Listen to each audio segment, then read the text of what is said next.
अस्सलामुअलैकुम। उम्मीद है सब खैरियत से होंगे। आज मैं आप लोगों को एक जो है ना सिंपल ट्रिक से एज कैलकुलेशन या डेट कैलकुलेट करना सिखाऊंगा।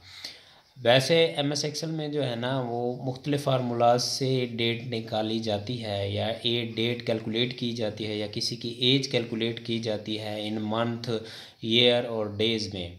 इवन कि हम एम एस एक्सेल में ये फार्मूलाज लगा करके उसके मिनट्स और सेकंड और घंटे भी काउंट कर लेते हैं, ठीक है ना। तो आज मैं आप लोगों को एक सिंपल ट्रिक बताऊंगा कि आप कैलकुलेटर से कैसे आप डेट जो है ना कैलकुलेट कर सकते हैं। कैलकुलेटर जो है ना वो हर कंप्यूटर में मौजूद होता है। आपने उसको जस्ट पिन कर लेना है और डेस्कटॉप पर लेकर आना है, ठीक है ना। तो ये पहले स्टैंडर्ड मोड में होता है, आप इसको साइंटिफिक मोड में भी लेकर जा सकते हैं, आप इसको ग्राफिक मोड में भी लेकर जा सकते हैं, आप इसको प्रोग्रामिंग मोड में भी ले जा सकते हैं। फिर उसके बाद आप इससे करेंसी भी कैलकुलेट कर सकते हैं, ठीक है ना। करेंसी, वॉल्यूम और लेंथ भी इससे जो है ना कैलकुलेटर से आप काउंट कर सकते हैं या कैलकुलेट कर सकते हैं, ठीक है ना।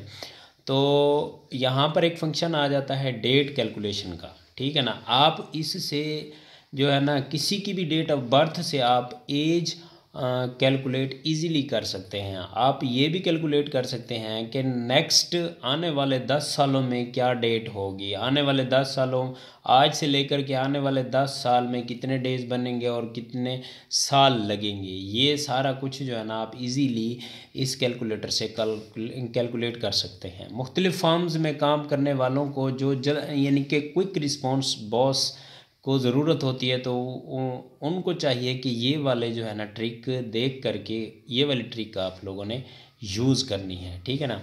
तो देखें कैलकुलेट के डेट कैलकुलेशन के पोर्शन में हमारे पास डिफरेंस बिटवीन डेट्स है। एक इसमें दो, एक ये ऑप्शन आ जाता है और दूसरा ये ऑप्शन आ जाता है कि आप उसमें डेट में ऐड यानी कि डेट्स मज़ीद यानी कि 10 साल कुछ महीने मज़ीद ऐड भी कर सकते हैं और सब्ट्रैक्ट भी कर सकते हैं, ठीक है ना। फ्राम से लेकर के मैं यहाँ पर 2017 ले रहा हूँ, 10 जनवरी 2017 से लेकर के अब मैं चला जाता हूँ 2027 तक, ठीक है ना।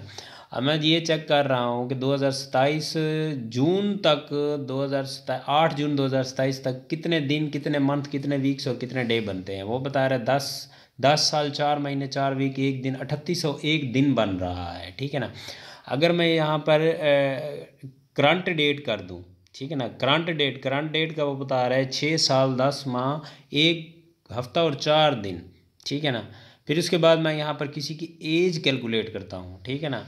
एज कैलकुलेट करने के लिए फ्राम जहाँ पर लिखा हुआ है वहाँ पर आपने जो उसकी डेट ऑफ बर्थ होगी वो लिख देनी है, ठीक है ना। डेट ऑफ बर्थ जो उसकी, आप उसको डेज में डेज, मंथ और ईयर ये तीनों लिखने हैं। 1968 लिख रहा हूँ। फिर उसके बाद यहाँ पर 1968 के बाद मैं मार्च लिख देता हूँ। मार्च को क्लिक करता हूँ, लिखता नहीं हूँ, क्लिक करता हूँ मार्च के ऊपर क्लिक करने के बाद फिर उसके बाद मैं डेट जो है ना वो 15 पर चला जाऊंगा, ठीक है ना। 15 डेट है 15। ये देखें वो करंट डेट तक वो बता रहा है 55 साल 8 माह और 6 दिन, 20,339 डेज।